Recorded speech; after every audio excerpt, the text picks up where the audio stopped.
Hola amigos y bienvenidos a este video en el cual vamos a interpretar la carta natal del expresidente peruano y podemos decir dictador peruano Alberto Fujimori.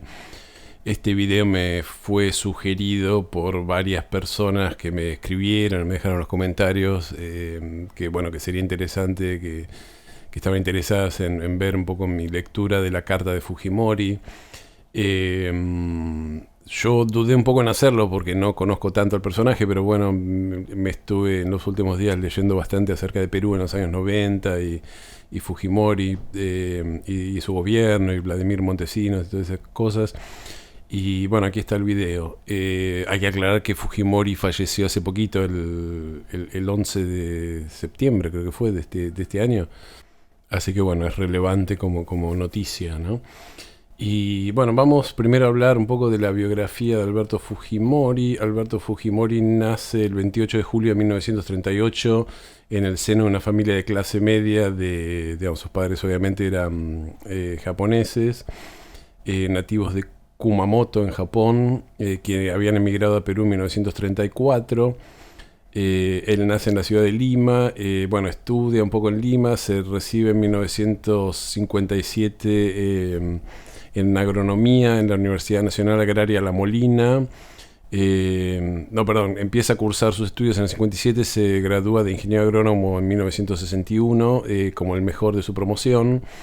En el 64 estudia física pura en la Universidad de Estrasburgo en Francia y posteriormente siguió un posgrado en la Universidad de Wisconsin-Milwaukee en Estados Unidos, donde obtuvo el grado de máster en ciencias matemáticas en 1969. O sea, estamos hablando de una persona inteligente, evidentemente con un gran potencial académico, ¿no? No era ningún tonto. Regresó para ser profesor y posteriormente llegó a ser decano de la Facultad de Ciencias de esta universidad. En 1984 fue elegido rector, cargo que ocupó hasta 1989. Fue el presidente de la Asamblea Nacional de Rectores y fue anfitrión de un programa de televisión de debate llamado Concertando, que era transmitido por la Televisión Nacional de Perú. Fujimori tenía la doble nacionalidad, era peruano y japonés, ¿no? Por sus padres que eran japoneses. Bueno, hay que decir que en los años 80 fue elegido presidente de Perú Alan García. Alan García era un famoso socialista de izquierda quien llevó a cabo un gobierno, lamentablemente más típico de lo que es la izquierda latinoamericana, es decir, un gobierno que pretendía ser, era de izquierda, pero ponía mucho peso en el Estado, con una muy mala política económica, ¿no? Con un Estado sobredimensionado, con mucha corrupción aparentemente también. Y al final de con controles de cambio, cepos, todo ese tipo de cosas, y al final de su mandato en 1990 había una hiperinflación que en 1989 había llegado al 2.775%, ¿no? Alan García era un ídolo de la izquierda latinoamericana en general. Yo recuerdo en la época de Alfonsín que Alfonsín era socialdemócrata, nadie podría acusar a Alfonsín de ser de derecha, pero bueno, la izquierda argentina que tenía un eslogan que decía: patria querida, dame un presidente como Alan García, ¿no? Porque querían, y es muy gracioso porque una parte de esa izquierda estaba metida en el peronismo y apoyaron la candidatura de Menem, y después cuando Menem llegó a la presidencia hizo un gobierno totalmente con ideas totalmente opuestas a la de Alan García, ¿no? Había elecciones en 1990 para elegir al sucesor de Alan García y el candidato principal era el escritor peruano Federico Vargas Llosa, quien tenía una ideología neoliberal, podríamos decir, de libertad económica, etcétera, etcétera. Hay que mencionar que, por lo que entiendo, Vargas Llosa había sido de izquierda de joven en los años 60 y después había un poco abjurado de esa alineación automática con la izquierda, que era lo que estaba de moda en los años 60, y había reconocido o había postulado que las ideas neoliberales eran mejores y democráticas eran mejores que las ideas del comunismo de corte castrista, ese tipo de cosas, ¿no? Que apoyaban la juventud en los años 60. Fujimori se presenta como un candidato desconocido a la presidencia con un partido que se llama Cambio 90, que estaba en parte apoyado por grupos evangélicos, ¿no? Y bueno, un candidato que nadie conocía, nadie se esperaba, pero aparentemente el gobierno de Alan García empezó, digamos, dio la orden de darle a la prensa que tenía un poco a su favor, a darle mucho, digamos, mucho aire a Fujimori para intentar contrarrestar las chances que tenía Federico Vargas Llosa, ¿no? Entonces Fujimori se empieza a hacer popular curiosamente como candidato y entra a un balotaje contra Federico Vargas Llosa, ¿no? En ese momento Alberto Fujimori había conocido a un militar llamado Vladimiro Montesinos. Vladimiro Montesinos venía había sido formado en Panamá en la Escuela de las Américas, que era básicamente controlada por la CIA, por lo que entiendo, y era parte como de lo que era la inteligencia del ejército peruano. Ahora vamos a hablar de los militares peruanos. Y era una de estas personas sin ninguna moral, sin ningún escrúpulo, que tenían, que venía de la inteligencia y que es capaz de hacer cualquier cosa, ¿no? Con tal de conseguir poder, ¿no? Él lo conoce, Fujimori lo conoce a través de su mujer, Susana Iguchi, que parece que había tenido algunos negocios inmobiliarios bastante oscuros con Vladimiro Montesinos. Curiosamente, Vladimiro Montesinos, sus padres eran comunistas y le habían puesto Vladimiro en honor a Vladimir Lenin, ¿no? Contra todas las proyecciones, Fujimori se impone el balotaje contra Vargas Llosa, que eso fue una noticia que choqueó a toda Latinoamérica, porque nadie esperaba que Vargas Llosa perdiera, ¿no? Y ¿qué pasa? Cuando Fujimori se ve en el gobierno no tenía un plan de gobierno, ¿no? Fíjense qué interesante, porque hay un paralelo interesante con Javier Milei, ¿no? Es decir, era como un candidato, es decir, con Javier Milei, que es ahora el presidente argentino, ¿no? Era como un candidato que antisistema, que no venía de ser político y que gana las elecciones en forma inesperada, gana un balotaje, ¿no? La diferencia es que Javier Milei tenía la gente sabía cuáles eran las ideas de Milei. Fujimori en su momento se había presentado como un candidato moderado en contra de esta cosa neoliberal que tenía Federico Vargas Llosa, ¿no? Entonces, ¿qué pasa? Resultaba que hacia 1989 los militares de Perú, los militares de Perú, como todos los militares de Latinoamérica, estaban acostumbrados a gobernar, había habido gobiernos militares, ¿no? De hecho, Alan García había ganado las elecciones después del fin de un gobierno militar. Que si mal no recuerdo, creo que era así, no sé si hubo otro gobierno civil antes, pero en los 70 había un gobierno militar en Perú. Entonces, decía, los militares de Perú habían armado un plan que se llamaba el Plan Verde. Y ese Plan Verde era un plan para llevar al país a un gobierno más neoliberal y más de alineamiento con Occidente, y tenía una pata muy fuerte que era luchar contra el terrorismo, que en ese momento había dos grupos terroristas activos en Perú muy fuertes, que eran Sendero Luminoso y el Movimiento de Liberación Tupac Amaru. Y tenían otro plan que fue bastante controversial, que fue un plan ellos tenían la idea que para acabar con la pobreza o reducir la pobreza había que impedir que los pobres, sobre todo los indígenas de las zonas alejadas, siguieran teniendo tantos hijos. Entonces había como todo un plan para reducir la natalidad y el plan oscilaba entre lograr que estas personas pobres tuvieran acceso a los anticonceptivos o directamente esterilizarlos por la fuerza, ¿no? Entonces, cuando Fujimori llega al poder, no tenía ningún control del Congreso, no tenía nada, llegó con muy poco que tenía, y no tenía una plataforma. Vladimiro Montesinos aparentemente le presenta el Plan Verde de los militares y le dice: si vas por este lado, los militares te van a apoyar, ¿no? Entonces Fujimori lleva a cabo un poco ese Plan Verde. Ese Plan Verde, los militares tenían la idea de hacer un golpe de Estado en 1989, en el 90, pero ese golpe de Estado no se llevó a cabo porque, Vargas Llosa era el candidato que todo el mundo daba como ganador y él ya había prometido llevar a cabo una política neoliberal, ¿no? Entonces, ¿qué hace Fujimori? Bueno, empieza a poner en marcha este plan verde que le habían armado los militares, todo, es decir, él delega un poco en Vladimir Montesinos todas estas cosas sucias del gobierno, y en 1992, el 5 de abril, un domingo, Alberto Fujimori pone por decreto, disuelve el Congreso, ¿no? El Congreso de la República, y suspende las actividades del Poder Judicial, mientras las Fuerzas Armadas se desplegaron en diferentes ciudades haciendo un autogolpe, ¿no? Se llamó el autogolpe del 5 de abril. Yo era joven, pero recuerdo que lo primero que hizo el gobierno fue destituir a Fujimori por violar los principios de la ley. Entonces había dos noticias: Fujimori cierra el Congreso y el Congreso destituye a Fujimori. No se sabía quién iba a ganar. Bueno, los militares estaban del lado de Fujimori y bueno, terminó ganando Fujimori y cerró el Congreso. Y empezó un gobierno de facto, ¿no? Donde digamos, muchas garantías constitucionales de alguna manera fueron cercenadas. Se convirtió en un dictador.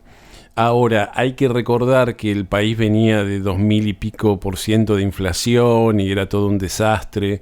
Entonces, digamos, cuando los países están viviendo esas crisis económicas extremas, digamos, el respeto por la institucionalidad pasa a un segundo, digamos, a una segunda prioridad. Es como que la gente decía, bajame la inflación y después vemos, ¿no? Entonces, ¿qué pasa? Alberto Fujimori, por lo que entiendo, lleva a cabo un gobierno de shock, se llamó el Fujishock, ¿no? Donde hace, una devaluación de la moneda, un control libera los controles de cambios, aprecia el dólar y, trabaja un poco con las influencias del FMI, ¿no? Hace un gobierno bien de ajuste de derecha, entre comillas, podríamos decir, que fue exitoso, por lo que entiendo, pero, es decir, el gobierno se presentó a sí mismo como muy exitoso, como que había logra bajar la inflación, ese tipo de cosas. Otros dicen que no, en realidad no fue tan exitoso, que como suele pasar con este tipo de shocks, les fue bien a aquellos que tenían más o menos una posición, que eran la clase media alta, le fue bien, pero aquellos que estaban en la pobreza y eso no lograron beneficiarse demasiado de estas medidas, ¿no? Es decir, cuando Alan García deja el gobierno, la pobreza en Perú rondaba el 50%, y cuando Fujimori deja el gobierno en el año 2000, la pobreza andaba más o menos por el mismo porcentaje. Hay que ver si eso era cuestión de Fujimori, se puede debatir, o si era una cuestión estructural de la sociedad peruana en ese momento. Es decir, no es este video no es el lugar para discutir eso, ¿no? Pero no fue tan maravilloso como el mismo gobierno lo planteó.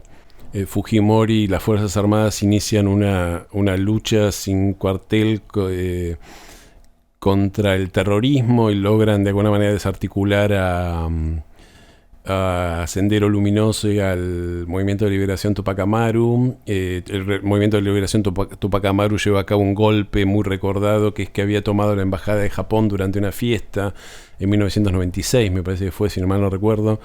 Y recuerdo que yo en un momento estaba en Canadá en el 97 y había conocido un muchacho peruano que él hablaba inglés, era, ¿no?, como de la clase alta peruana, de la clase media alta educada peruana, ¿no?, que era bilingüe, y él me había contado que había ganado mucho dinero trabajando para los corresponsales extranjeros o para los periodistas extranjeros que habían viajado a Lima para cubrir la toma de la embajada, ¿no? Después, por supuesto, esta lucha contra el terrorismo se llevó a cabo violando derechos humanos, secuestrando gente, torturando gente. Había grupos paramilitares trabajando a favor del gobierno. El gobierno decía que esos grupos eran campesinos armados que estaban defendiendo un poco sus lugares para evitar que el comunismo, pero en realidad estaban obviamente entrenados y armados por el ejército, ¿no?, peruano.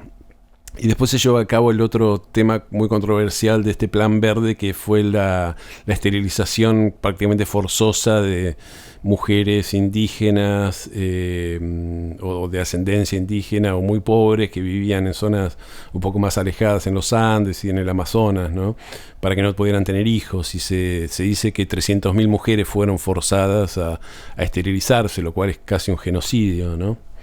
La OEA sanciona, por lo que entiendo, el golpe en Perú y entonces Fujimori se ve forzado a a llamar a elecciones para elegir a un congreso que iba a dictar una nueva constitución, dicta una nueva constitución en 1993 que permite la reelección, un poco lo mismo que había hecho Menem en la Argentina, que hizo Menem en el 94. Alberto Fujimori se presenta a su reelección en el año 1995 y en las elecciones generales de 1995 es reelecto con el 64% de los votos al vencer al ex secretario general de las Naciones Unidas Javier Pérez de Cuellar, ¿no? O de Cuellar. Fujimori, entonces, bueno, ahí comienza su segundo gobierno. Una de las primeras cosas que hacen en su segundo gobierno es promulga una ley de amnistía para que cerraba todas las investigaciones sobre violaciones en los derechos humanos, sobre, bueno, aquellos que habían compartido el terrorismo, ¿no? Y bueno, en el año 2000 Fujimori vence su mandato, pero se presenta, digamos, fuerza la interpretación de la Constitución diciendo, digamos, para presentarse un tercer mandato, ¿no? Se sanciona una ley que se llama la Ley de Interpretación Auténtica, donde decía que como el primer mandato de Fujimori había sido de acuerdo a la Constitución vieja de 1979, digamos, en realidad su primer mandato bajo la nueva Constitución había sido el segundo y podía tener un segundo mandato, ¿no? Esto no tenía mucho sentido, según algunos, porque la Constitución de 1979 no permitía la reelección. Entonces, si Fujimori se había sometido a esa Constitución de 1979 durante su primer mandato, no se podría haber presentado a la reelección, y se presentó, digamos, de alguna manera dando, como diciendo, no, la Constitución de 1979 ya no está, me presento, digamos, amparándome en la Constitución del 91, entonces era digamos, por lo menos discutible el argumento. En esas elecciones del año 2000, Fujimori se termina ganando de nuevo, pero ya hay denuncias de fraude descarado, ¿no? Como que ya ni siquiera guardaban las formas. Pero lo que ocurre en el año 2000 es que aparecen unos tapes, unos videocassettes, ¿no? Lo que llamaba el Bloody Video, que mostraban a Vladimiro Montesinos, bueno, por lo que entiendo, dando sobornos a políticos, a empresarios para que apoyaran a Fujimori, ¿no? Entonces Fujimori empieza a crecer un poco el shock por esto, era algo indefendible. Entonces Fujimori en un momento estaba en Japón, en un viaje, bueno, en Oriente. Después él se va a Japón y envía su renuncia por fax, ¿no? Al Congreso, dice que renuncia a ser presidente de Perú. El Congreso de Perú no acepta su renuncia y lo destituye, llaman a elecciones y piden su captura internacional. Después Fujimori en un momento llega a Chile y lo extraditan desde Chile y ahí lo juzgan. Aparentemente Fujimori se había robado al menos $600 millones, fue considerado uno de los grandes cleptócratas, si se quiere, ¿no? Hay que decir que Alan García también había tenido grandes denuncias de corrupción, ¿no? Pero bueno, aparentemente robó un montón de dinero público y para hacer su factura personal, y bueno, le hacen un juicios por un montón de cosas, por cuestiones que tienen que ver con el terrorismo, ¿no? Con los excesos en la lucha del terrorismo. También le hacen un juicio porque él le había otorgado unilateralmente a Vladimiro Montesinos una indemnización de $15 millones por los servicios que había prestado a la patria, lo cual era a todas luces algo inconstitucional. Entonces le hacen también juicio por eso. Bueno, la cuestión es que cuando cae en desgracia por todos estos juicios termina dándole 25 años de prisión. Él termina yendo a la cárcel. Después en un momento lo indultan, después vuelve a la cárcel. En un momento dice que tiene cáncer, entonces que lo tienen que digamos, le dan como ¿cómo se llama? Prisión domiciliaria por cuestiones humanitarias, pero él se presenta en los juicios como con un tanque de oxígeno, como que estaba a punto de morir, y después cuando estaba en la casa empieza a hacer podcast y programas y bueno, tenía una actividad totalmente energética que no usaba en ningún momento oxígeno, ¿no? Como que de alguna manera se había presentado en los tribunales exagerando su condición de enfermo, y bueno, finalmente fallece, como dije, el 11 de septiembre del 2024 a los 86 años, si mal no hice mal la cuenta, ¿no? Y bueno, le quedan, como todos los presidentes latinoamericanos, tiene sus detractores y tiene algunas personas que reivindican su gobierno. Es cierto que su gobierno fue exitoso si hay gente que dice si Fujimori no había estado, todavía tendríamos el problema del terrorismo en Perú. Eso probablemente sea cierto, pero bueno, digamos, violó muchos derechos humanos, hizo las cosas en contra de la Constitución, fue un dictador, etcétera. Todo eso hay que reconocerlo. Así que bueno, vamos a ver la carta de Alberto Fujimori. Y bueno, acá tenemos la carta natal de Alberto Fujimori. Podemos ver que su sol está en Leo, en conjunción a Marte y con una conjunción fuera de signo a Plutón, ¿no? Su luna también está en Leo, clavada angular en el bajo cielo. Hay que recordar que Perú es un país de Leo, ¿no? Y los incas se consideraban el imperio del sol, ¿no? Toda la cuestión del sol y Leo es fuerte, ¿no? En Perú. Su ascendente es Tauro con el planeta Urano, que está en conjunción al ascendente, y bueno, el ascendente en conjunción al nodo sur, ¿no? Y entonces esto es interesante, ¿no? Porque nos marca un ascendente Tauro, bueno, alguien que tiene que ver con la economía, ¿no? Que tiene que aprender el lado material de la vida, que tiene que aprender a encarnar lo material, ¿no? Sobre todo lo que tiene que ver con el dinero. También Tauro tiene que ver con la biología, él es ingeniero agrónomo, ¿no? Y fíjense que es la ingeniería agrónoma, o la agronomía, la ingeniería, lo que tiene que ver con los ingenieros agrónomos, tiene que ver con aplicar la tecnología a la biología. Y fíjense que Urano es la tecnología, y él tiene Urano en Tauro, porque él nació cuando Urano estaba en Tauro la vez anterior, hace 80 y pico de años, bueno, 86 años, ¿no? Y él, bueno, estudia esa carrera, ¿no? Que tiene que ver con ese Urano en Tauro. Él claramente se identifica con ese Urano, con la cuestión de la tecnología, ¿no? Del progreso, etcétera, ¿no? Es un Urano en el ascendente, le da a la persona como un toque uraniano, como una persona que parece de alguna manera venir a romper esquemas, ¿no? Él siempre se presenta en política como, bueno, lo mismo que Javier Milei, ¿no? Como el que viene de afuera, el que no representa a nadie, el que no tiene estructuras, el que no tiene compromiso con nadie, ¿no? El que es inesperado, ¿no? De repente, digamos, cuando él llega a la presidencia es completamente uraniano, completamente inesperado su arribo al poder, ¿no? El ascendente Tauro, por supuesto, hace que para la persona sea fundamental el dinero, y bueno, Fujimori robó dinero y se quedó con millones y millones de dólares, ¿no? Y acá tengo que decir que hay un paralelo con Cristina Kirchner. Cristina Kirchner también es ascendente Tauro y fue condenada por cuestiones de corrupción, ¿no? Por vialidad, y tiene un montón de juicios, y está toda la cuestión de Lázaro Báez y todo eso, ¿no? Y sé que se van a enojar los kirchneristas que escuchen esto, pero está condenada, yo no tengo la culpa.